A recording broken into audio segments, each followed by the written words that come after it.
오늘의 은혜 받으실 본문 말씀은 요한계시록 22장 12절부터 14절 말씀이 되겠습니다. 보라, 내가 속히 오리니 내가 줄 상이 내게 있어 각 사람에게 그 행한 대로 갚아 주리라. 나는 알파와 오메가요, 처음과 마지막이요, 시작과 마침이라. 자기 두루마리를 빠는 자들은 복이 있으니 이는 그들이 생명나무에 나가며 문들을 통하여서 성에 들어갈 권세를 받으려 함이니로다. 오늘 같이 또 은혜 받으실 그 제목은 세상에서 가장 복된 자, 뭐 또 다르게 또 말한다면 뭐 진짜 복받는 자가 되겠고, 부제로는 두루마기를 빠는 자, 이렇게 여러분이 이제 생각하시면 될 것 같습니다.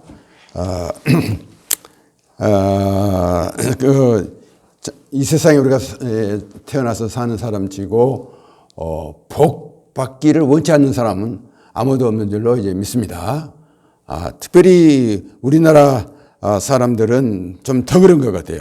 그래서 목사님이 그 사는 시대만 해도 모든 사람들이 그 밥그릇에는 복자가 다 박혀 있었어요. 그리고 숟가락에도 복자가 써져 있었고, 우리가 잠잘 때 베개, 이 베개 양쪽에도 복자를 이렇게 써붙여 있고, 또 이제 봄철이 되면 대문에다가 입춘대길이라 이렇게 아주 크게 또 이렇게 써붙인 그런 시대에 살았습니다.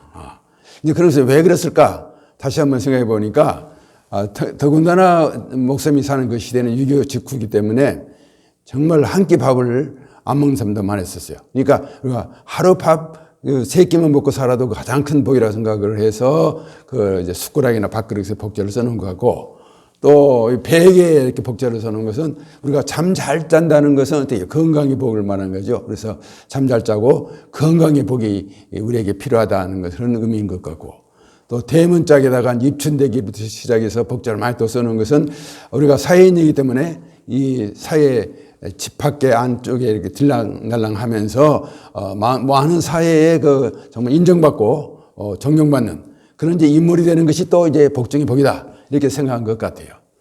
물론 우리 성경에도 보면은, 시편 91편 14절부터 16절에도 그런 말씀이 있고, 또 여러분이 잘 아는 요한 3서 2절에 보니까 사랑하는 자야 내가 범사에 잘되며 강건하기를, 내가 간구하노라. 그 요한서가 이렇게 그 모든 성도들을 위해서 복을 빈 장면이 있어요. 그러니까 거기도 보면은, 그 범사에 잘 때는, 먹고 사는 거, 뭐 생활하는 것에서 잘 때는 복도 이야기를 하셨고, 또 강건하기를 원한다 그렇기 때문에 우리가 강건한 복이 이제 필요한 것도 이야기를 했습니다. 그러나 이제 우리가 이 사회적인 이런 복들 외에 기독교인들의 참 복은, 먼저, 영혼이 잘 됨이라고 그렇게 말씀하지 않았어요? 이게 영혼이 잘 때야 그게 진짜 참 복이다. 그런 의미겠죠. 그래서 이제 영혼이 잘 되는 것은 왜 이렇게 그 말씀을 했을까요? 사람이 세상에 살다 보면은 물론 이제 육신의 건강의 복, 물질의 복, 또 여러 사람들이 인정받는 복도 필요하지만, 그러한 복들은 많이 살아야 지금 100세 정도인데 100세까지 받았다 하더라도, 만약 우리가 육신이 이 세상에 정말 종말을 당해서 죽음을 당해버리면은 그런 것들은 다 이제 끝장이 나는 거죠. 그렇잖아요. 그렇지만 이제 영혼이 잘된 복, 우리 영혼이 잘된 복은, 그것은 영원한 것이니까, 하늘나라에서 영원히 참 잘되어서 하나님과 예수 그리스도와 사랑하는 친척들, 일가들 이렇게 함께 사는 그 같은 복이기 때문에 이런 복을까지 받아야 참으로 우리가 진짜 이 세상에서 행복된 복자가 될 줄로 믿습니다. 그래서 오늘은 특별히 이와 같은 세상에서 가장 또 진짜로 복받는 비결에 대해서 같이 말씀을 나누고자 합니다. 그래서 첫째는 우리는 영원한 상급이 이 세상에 있다. 이것을 생각해 보겠습니다. 오늘 본문 요한계시록 또 보니까 22장 12절에 보라, 내가 속히 오리니 내가 줄상이 내게 있어 각 사람에게 그 행한 대로 갚아 주리라 라고 말씀하셨습니다. 히브리서 10장 37절에서 38절에도 보면은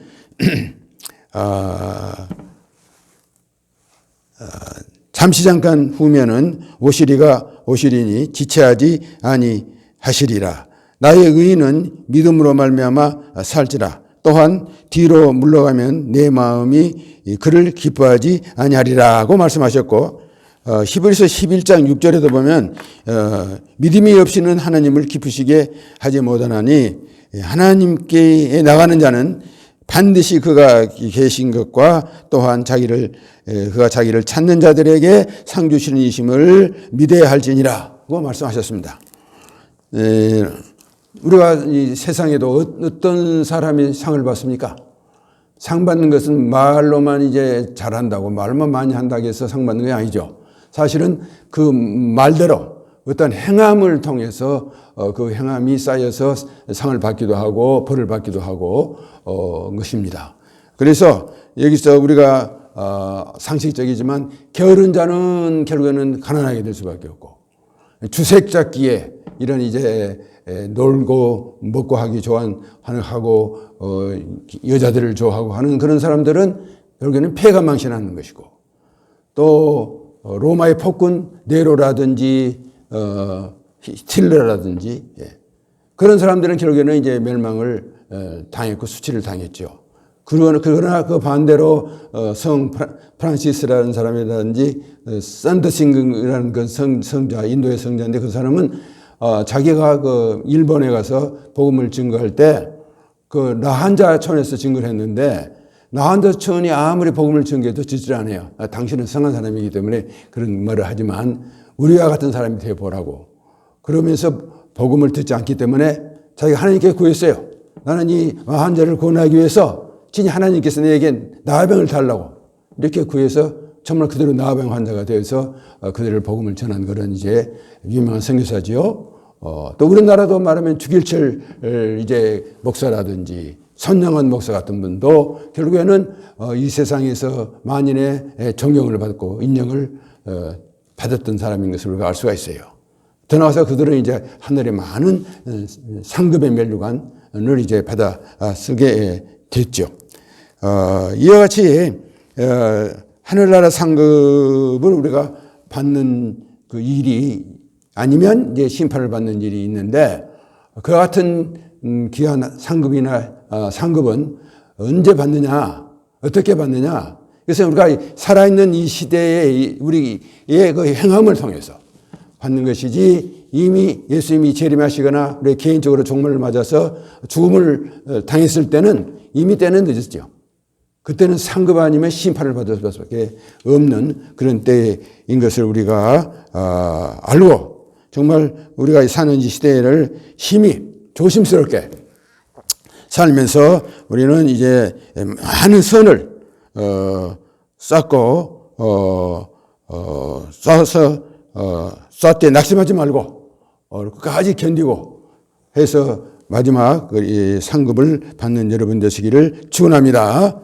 특별히 그래서 고린도 전서 15장 58절에 이런 말씀이 있지요. 그러므로 내 사랑하는 형제들아, 견실하며 흔들리지 말고 항상 주의 일에 더욱 힘쓰는 자들이 되라. 이는 너희의 수고가 주 안에서 헛되지 않는 줄 알미니라고 말씀하셨습니다. 이제 두 번째로는 우리가 하나님 예수 그리스도의 그 본체, 그 신분 자체가 무엇인 것을 한번 분명히 알아야 돼요. 그래서 예수님께서는 이 세상에 정말 오실 때 상급을 주시든지 심판을 주시는 그런 심판주로만 오시는 게 아니고, 그 본체는 결국에는 이 세상의 창조주이시고 그 우주의 처음과 마지막이 되시는 그런 이제 분인 것을 우리는 알아야 됩니다. 그래서 오늘 요한계시록 본문에도 보니까 요한계시록 22장 13절에 나는 알파와 오메가요, 처음과 마지막이요, 시작과 마침이라 이렇게 말씀하고 있습니다.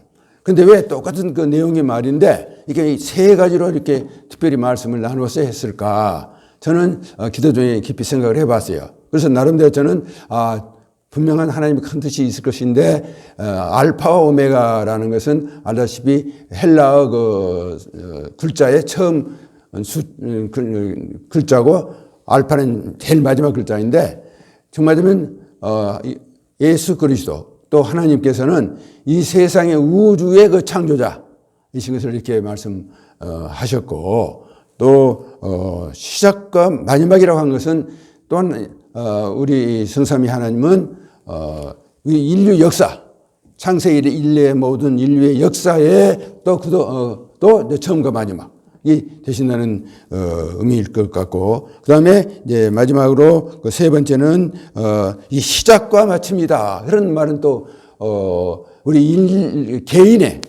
개인이 다 한번 나면 죽는 것 정한이신데 그런 종말 개인의 종말도 다 하나님께 그 속에 있다.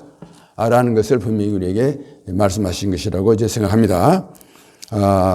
성경에 특별히 요한복음 19장 30절에도 보면 예수께서 신포도주를 받으신 후에 이르시되 다 이루었다 하시고 머리를 숙이시니 영원히 떠나시니라 하고 말씀했어요.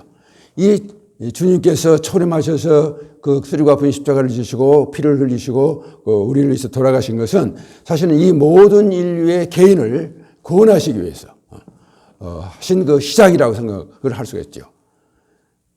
그리고 결국에는 이제 예수님이 재림하셔서 모든 그 하나님의 나라를 완성하는 것입니다. 그러나 이제 영원한 하나님의 나라, 이 나라는 이제 지금 현재 이루어지고 있다라는 것을 우리가 생각할 수가 있습니다. 그래서 이미 저는 그러나 이제 지금 우리가 사는 이 시대에는 하나님의 나라가 가장 가까운 종말지 종말, 말세지 말세라고 이제 생각을 해요. 이미 나의 그 저서인 재림의 징조와 요한계시록 그 책에서 이미 이 시대가 그런 시대, 주님이 곧 문고리를 잡고 있는 그런 시대라는 것, 시대가 분명하다는 그 징조에 대해서 내가 9가지를 이야기했어요. 그래서 첫째는 예수 그리스도의 예언이죠. 그 예언으로서 이스라엘의 독립과 교환이 이루어질 것이다. 사실은 예수님이 돌아가신 직후에 70년에 완전히 유대의 나라는 망해버렸고 나라가 없는 백성으로 각 나라의 디아스포라 이제 흩어진 그런 민족이 되어버렸습니다. 그러나 예수님이 예언하시기를 그러나 내가 올 때는 분명히 이 흩어진 이스라엘이 다시 이제 귀환을 산 나라가 이루어질 것이다 라고 말씀했는데 그때가 예언한 지가 벌써 2000년인데 사실 2000년에 그 예언이 지금 이루어져 버렸죠. 사실은 과거가 되어버렸어요. 왜냐하면 이스라엘 백성이 이 영국에 의해서부터 해방되어서 참 민족이 다시 됐던 것은 1948년 5월 14일 날 벌써 지었죠. 그래서 지금 한 나라로서 지금 명성을 떨치고 모든 나라에 지금 그 주목을 받는 그런 국가가 지금 되었습니다. 그것으로부터 시작해서 예수님께서는 만국의 복음이 증거될 것이다. 그랬어요. 만국에. 정말이면 모든 민족의 복음이 증거될 것이라 그랬는데 모든 민족은 아니지만 이 나라의 지구에 사는 모든 민족이 한 8,500여 민족이라고 그러는데 그 국가로서 형성된 국가는 한 230여 국가인데 230여 국가에는 이 복음이 안 들어가는 곳이 지금 현재 없어요. 예. 이럴 때가 언제 있었냐? 지금이 이라는 것입니다. 그 다음 적그리스도가 나타날 환경이 이미 조성될 것이라 그랬는데 적그리스도가 나타나 예수님이 오시니까요. 근데 그 적그리스도가 이미 유럽을 통해서 나타날 그런 징조가 다 준비가 좀 되어 있다는 거.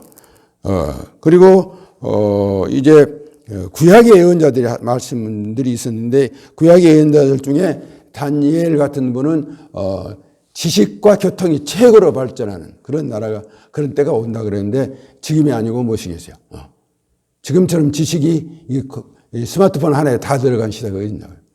그리고 또 달나라까지 여행할 수 있는 그런 이제 지금 곧 시대가 우리 시대에 지금 일어나고 도록 그렇게 빠른 그런 이제 속도에 우리가 살고 있다라는 것을 알 수가 있고요. 그 다음에 요엘 선지자는 늦은 비 성령의 시대가 올 것이다. 이게 초대교회 성령의 강력한 역사가 그것으로 맞춰지는 게 아니고 이제는 늦은 비 성령 다시 초대교회보다도 더 놀라운 기적과 이사가 일어나는 그런 이제 시대가 올 것이라 고 말씀하셨는데 지금이 바로 그때인 것이 분명합니다. 예를 들자면은 하이디 베이커라는 미국 선교사는 아프리카 지금 선교가 있는데 그분과 그분의 그 선교 단체에서 죽은 자를 살린 사람들이 한 300명이 넘어요. 또 이분도 미국 선교사 데이비드 호건인데 그 멕시코에 선교하는데 멕시코에서 지금 그분은 400여 명이 넘는 죽은 자를 지금 살리고 있고 각가지 병든 자를 다 일으키고 있는 이런 시대만 보더라도 성령의 강한 늦은 비 역사가 일어나고 있는 것을 우리가 분명히 알 수가 있습니다. 또 그 이사야 선지자는 지금 이스라엘 백성들이 지금은 믿는 자가 1%밖에 안 돼. 1%. 어려운 글도 한 20%라고 그러는데요. 그러니까 이제 예수님이 탄생한 나라지만 예수님을 믿지 않는 나라인데 이제 예수님이 오실 때가 가까울 때는 그들도 다 이제 회개하고 비로소 예수님을 믿게 된 때가 온다 그랬는데 지금 이때가 그때라 이겁니다. 지금 이스라엘에 많은 사람들이 많은 선교사들이 집적으로 지금 선교를 하고 있고 그들이 지금 회개하고 돌이키는 그 역사가 있고 이스라엘뿐 아니라 이스라엘 근동인 애굽이나 아수르 지금으로 말하면 그런 나라가 지금 다 주님 앞에 점점 회개하고 나오는 지금 역사가 일어나고 있다 이겁니다. 그 외에도 또 예수님께서 친히 또 이제 시작 시대에 가서는 사도 바울 같은 분도 예언하는데 사도 바울의 예수님의 징조에 대해서 뭐 데살로니가 전후서라든지 고린도 전후서에 얘기를 많이 하고 있는데 특별히 그 중에서 디모데후서 3장에 보면은 디모데에게 보낸 그 서신 가운데에서 이 말세 징조를 하나의 윤리적인 도덕적인 최고의 타락의 시대가 올 것이라 그랬는데 거기 말씀에 보면은 그 사람은 이제 극도로 이기주의, 자연만 사랑하는 그런 이기주의가 될 거고 그 다음에 돈을 사랑하고 쾌락을 사랑하기를 하나님보다 더 사랑하는 그와 같은 일이 이제 일어날 것이라 그랬는데 한 예를 들어보면은 지금 어째요? 한 230여 개 교에서 가장 선진국이라는 수십 개 나라가 같은 남성과 남성의 여성과 여성끼리 결혼하는 것을 합법적으로 지금 다 법적으로 다 인정을 하고 있고 만약 그 법에 따르지 그런 이제 동성연애자들을 비평하거나 하면 뭐 이제 차별을 하면은 벌금도 낼 수 있고 감옥에도 갈 수 있는 그런 이제 때가 됐어요. 세상에 공공연하게 이와 같은 비도덕적이고 비윤리적인 그런 이제 결혼을 인정한 때가 언제 있었냐고요. 지금이 아니고는 없잖아요. 우리나라도 지금 그 문제 때문에 얼마나 지금 계속 우리 크리스찬들이 국회에 건의를 하고 있지 않습니까? 이와 같은 최고의 윤리적인 그런 이제 타락이 있을 것이다. 라고 지금 말씀하고 있는 것도 지금 이루어지고 있습니다. 또 이런 예수님이 또 두 가지를 우리에게 또 예언한 말씀 중에 보면은, 극도의 지구의 기후 변화, 지질의 변화가, 일어날 것이라는 것을 예언하는데 점점 지금 강도가 높은 지진이 일어나고 있고, 기후가 이렇게 변해서 태풍과, 폭우와 이런 것들을 통해서 얼마나 많은 지금 위험을 당하고 있죠. 얼마 안 되면 점점 섬나라는 이제 기온이 높아짐으로 말미암아서 다 사라질 그런 징조가 이제 수십 년 내에 지금 일어난다고 모든 지질학자나 기후학자들도 이야기하고 있죠. 그리고 그 다음에는 최고의 그 이단 사설이 아주 판칠 것이다. 그렇게 이야기를 하고 있어요. 사실 지금처럼 이단 사설이 판치는 때가 없었습니다. 미국 같은 나라는 지금 현재 300명 이상이 자기가 재림예수를 해요. 그래서 그런 사람들이 있고, 우리나라도 재림예수가 한 5명 나와서 있잖아요. 문서명으로부터 시작해서 이만희나 박대선이나.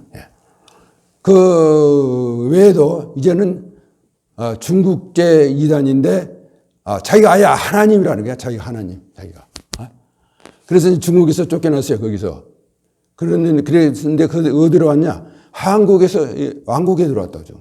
이 한국을 이렇게 마귀가 극단적으로 역사한 것은 이제 이 복음을 담대히 증거할 수 있는 제사장의 국가고 선교국으로 선택을 했기 때문에 믿는 자들을 실족시키기 위해서, 미혹하기 위해서 이제 이런 역사가 일어난 줄로 믿습니다. 이와 같은 정말 9가지의 분명 예수님이 오실 징조 외에도 저는 근래에 제시카 윤이라는 그 선교사님의 책을 지금 만나서 읽고 있는데요. 지금 4권째 읽고 있는데 이분은 처음에 그 한국인인데 미국으로 이민을 가서 이민 시민권을 이제 얻었던 자이시고, 그분은 예, 미국에 가서 신학을 졸업하고 미국 하나님의 성에서 신학을 졸업해서 미국 하나님의 성의 전도사로 한 5년간을 열심을 했고, 그 후에는 미국 구세군 총회 노숙자 그 재활 목사로서 한 27년간을 봉사했던 사람입니다. 그런데 너무 열심히 봉사를 하고 최선을 다해서 복음을 전하다가 결국에는 쓰러지고 말았어요. 너무 일만 하다 보니까. 그리고 이제 실망하고 절망했던 그런 때에 예수님이 결국엔 나타나신 거예요. 나타나셔서 내가 많은 그 어떤 일보다도 무슨 숫자보다도 나를 사랑하는 것이 가장 중요하다라고 이렇게 말씀을 듣고 크게 회개하고 돌이켜서 이제 새 사람이 되었죠. 그래서 지금은 이제는 미국의 그 구세군 교회 아프리카 케냐에서 이제 선교를 하고 있는데, 이분은 매일 아침마다 거의 아침마다 주님과 대화를 해요. 주님을 만나요.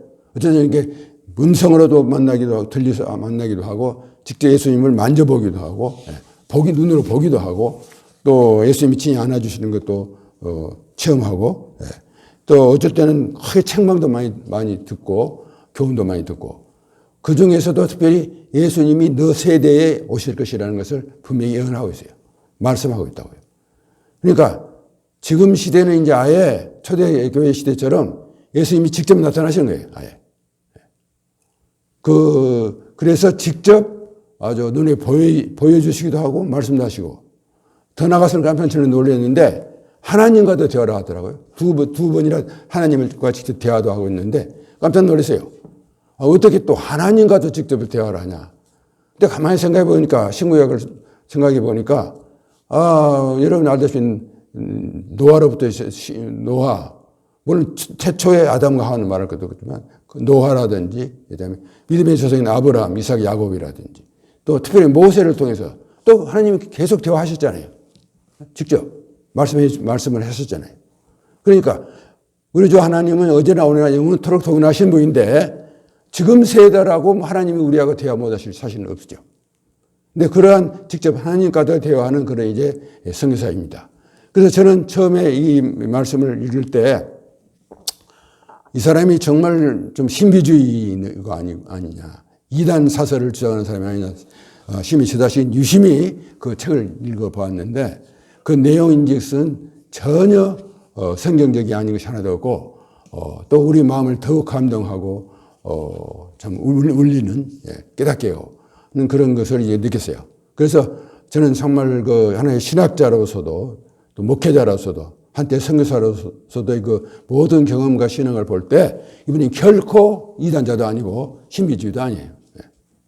직접 예수님을 만나서 지금은 대화하는 그런 분인데, 이런 사실만 보더라도 주님이 오실 때가 심히 가까운 거예요. 이제는 앞으로 그 제시카 윤 목사 선교사뿐 아니라 누구든지 정말 하나님이 약속하셨잖아요. 마음이 청결한 자는 나를 볼 것이라 그랬거든요. 그러니까 지금도 누구든지 마음만 청결하고 준비한 자는 직접 예수님이 나타나시는 거예요. 이제는 직접 말씀하시는 거예요. 우리가 그런 시대에 살고 있는 것을 깨닫고, 우리는 이 시세를 지금 분별하는, 우리가 사는 때가 어떤 때인가, 기독교인으로서 우리가 어떤 때에서 살고 있는가를 분명히 깨닫고 조심하고 다짐하고 우리가 우리의 행실을 가다듬어야 될 줄로 믿습니다.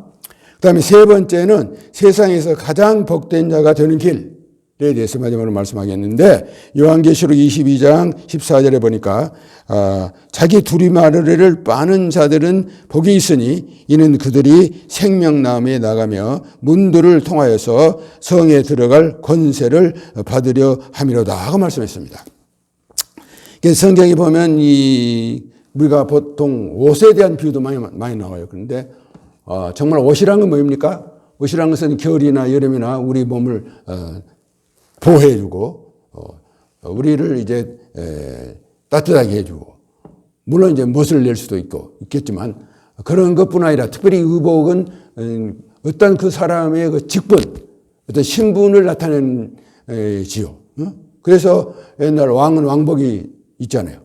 왕복 마음대로 한 사람 긴 누구든지 마음대로 입을 수는 없잖아요. 그 다음에 제사장은 제사장의 그 사실 제사장 복이 있었고 각 군인들은 그 계급에 따라서 다 군복이 있었고 이런 것을 보더라도 옷은 그 사람의 그 신분을 나타내는 것이 분명해요. 그래서 이제 이 요한계시록에 보면 3장 5절에 보니까 이기는 자들에게는 흰옷을 준다. 흰옷이라는 말씀. 즉 뭐냐면 모든 성도들은 과거에 더러운 옷, 추한 옷을 벗기시고 예수님의 피로 밝히신 흰옷.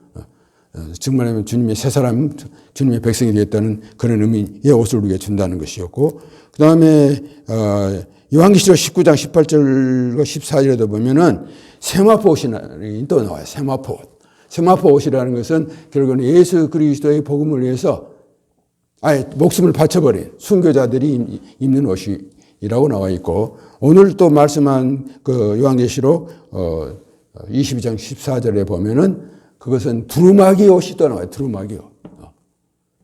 이거 세 가지 옷이 나오는데 이와 같이 특별히 이 말세를 당한 우리 성도들은 이 두루마기 옷을 입어라 라고 말씀을 하고 있습니다. 이 두루마기 옷은 결국에는 우리 성도들이 이 세상에서 사명을 말하는 거예요. 사명. 우리 이 세상에 우리가 살 때 각자 우리에게 주신 그 사명 따라서 살아야 되는데 그 사명의 옷을 늘 빨아라는 겁니다. 왜냐하면 우리가 사명 따라 살다 하지만 늘 우리가 더러워질 수 있고 흠이 잡힐 수도 있고 어쨌든 찢어지는 그런 일도 있을 수가 있기 때문에 그 늘 사명에 우리가 껴서 사명에 충성을 다하고 혹시 실수하고 잘못했을 때는 곧 회개하고 돌이키는 그와 같은 일을 열심히 계속해서 하라는 겁니다. 근데 우리가 이 사명자로서 각자 우리는 어떻게 살아야 될까요? 사명자는요, 바로 자기 십자가를 지고 가는 자를 말하는 겁니다. 자기 십자가. 십자가는 뭡니까? 자기를 완전히 부정하는 거예요. 매일 사실 자기의 정욕과 자기 생각과 이런 것을 다 부정해는 자기는 사실 죽는 자가 되어서 섬기는 자가 사명자예요. 또 뿐만 아니라 섬기고 자기 유익을 버리고 오히려 손해를 자칭해서 받을 수도 있고 이와 같은 온전히 사명을 위해서는 자기 것을 다 내려놓고 버리는 그와 같은 자, 그 예수님이 바로 걸어가는 그 길, 그 길을 갖는 것이 사명자의 길인데 이 사명을 위해서 우리가 이제는 말세를 당하는 우리들은 최선을 다해서 살아야 됩니다. 그 사명을 다하는 길은 꼭 교회에 와서 물론 성도로서 교회에 와서 충성을 다하고 하는 것도 그것도 큰 사명이 하나죠. 그러나 또 그 외에는 하나님께서는 이뿐 아니라 교회 생활을 일주일에 한 번은 그것의 그 사명뿐 아니라 그 밖에 나가서 이 사회에서 각자 다 자기 사명이 있잖아요. 군인은 군인대로, 뭐 경찰은 경찰대로, 뭐 국회의원은 국회의원대로, 회사 회장, 뭐 사장, 뭐 직원은 직원대로, 또 학생은 학생대로 사명, 신분이 있고, 전업주부는 전업주부대로 할 일이 있는데 거기에서 하나님의 사명을 잘 감당하고 그것을 이행하고 충성 다하는 자가 되어야 한다라고 이렇게 말씀을 하고 있죠. 그래서 이럴 때 제시카 윤 선교사님처럼 이미 주님이 오실 이때가 좀 가까운데 우리는 이 삶과 행실을 통해서 준비하라 이겁니다. 주님이 오실 날을 준비하고 있으라. 이렇게 분명히 말씀을 하고 있습니다. 그런 의미에서 우리는 그렇게 한 자가 결국에는 가장 이 세상에 복된 자라라고 오늘 본문 14절 하반절에 말씀했죠. 이는 그들이 생명나무에 나아가며 문을 통과하여 성에 들어갈 권세를 받기 때문이다. 그 말씀은 무슨 말씀이에요? 결국에는 우리가 주님이 개인의 종말에 오든지 예수님의 재림이 오면 그때 마지막 종말에 오는데 그때에 주님의 심판이 있을 건데 이렇게 늘 사명의 두루마기를 입고 최선을 다해서 그 직분에 합당한 우리가 충성을 다하고 성결을 지키고 또 순종하지 못한 일을 늘 회개하고 다시 저렇게 이렇게 출발해서 주님이 맡긴 사명을 잘 감당할 때 결국에는 예수님이 이 세상에 재림에 오시는데 그때야 결국에 우리는 생명나무가 있는 곳이라는 것은 하늘의 천국을 말씀하는 거죠.